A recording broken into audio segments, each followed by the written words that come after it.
আসসালামু আলাইকুম এভরিওয়ান, আশা করি সবাই ভালো আছেন। নতুন একটি ভিডিও নিয়ে চলে আসলাম আপনাদের মাঝে। আজকে হঠাৎ করে চলে গেলাম স্কাই ফ্লাইতে, আর আমার সাথে ছিল আজকে কবির ভাই, ইয়াসিন ভাই আর রেদওয়ান। আজকে পুরো হোটেলটাকে ঘুরে দেখাবো আপনাদেরকে। আর আমরা হোটেলে প্রবেশ করা মাত্রই অনেক সুন্দর একটি সুইমিং পুল দেখতে পেলাম, যেখানে আপনারা সুইমিংও করতে পারবেন। প্রতি ঘন্টা সুইমিং এর জন্য আপনার 400 টাকা করে পে করা লাগবে। তো আমরা এখন চলে যাব হোটেলের 2 তলায়। হোটেলের 2 তলাটা অনেক নিরিবিলি ছিল, প্রত্যেকটা সাইট অনেক সুন্দর ছিল আর সাজানো গুছানো ছিল। আর এভরিওয়ান, আপনারা চাইলে এখানে ফ্যামিলি নিয়ে থাকতেও পারবেন, কারণ এটা হচ্ছে হোটেল এন্ড রেস্টুরেন্ট। আর 3য় তলায় থাকার জন্য রুম ছিল, যেখানে গেস্ট ছিল, তার কারণে আমরা ভিডিওর মাঝে তুলে ধরতে পারলাম না। আর এটা হচ্ছে বার, এখানে আপনি সব ধরনের ড্রিঙ্কস পেয়ে যাবেন। আর কবির ভাই আজকে অনেক খুশি ছিল, কারণ ট্রিটটা আমি দিতেছি। আর উনি একজন ব্লগার, আর ওনার ব্লগগুলো আমার অনেক ভালো লাগে। ওনার পেজটা আমি আপনাদেরকে মেনশন করে দিব।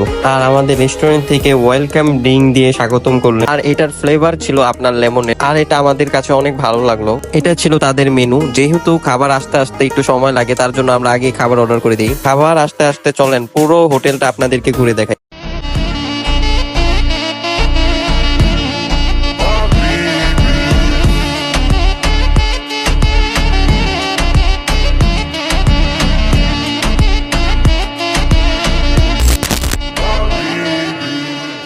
তো অবশেষে আমাদের খাবার চলে আসলো। তো আমি অর্ডার করেছিলাম রামেন এবং পাস্তা, আর সাথে ছিল একটা কোল্ড কফি। তো এখন আমি খেয়ে টেস্ট করে দেখবো কেমন হয়েছে। তো তাদের রামেনটা আমি টেস্ট করলাম, দেখলাম তাদের রামেনের মধ্যে অনেক পরিমাণ মাশরুম ছিল, আর অনেক ভালো ছিল খাবারটা। আর পাস্তাটার কথা নাই বলি, এত মজা ছিল, আর অনেক পরিমাণে চিজ দেওয়া ছিল, যার কারণে এটার ফ্লেভারটা আরো ভালো লাগতেছিল। আর রেস্টুরেন্টের প্রত্যেকটা স্টাফদের ব্যবহার আমার পার্সোনাল ভাবে অনেক ভালো লাগছে, আর তারা আমাদেরকে ডিসকাউন্টও দিছে। আপনারা চাইলে আপনাদের ফ্যামিলি নিয়ে এখান থেকে ঘুরে আসতে পারেন।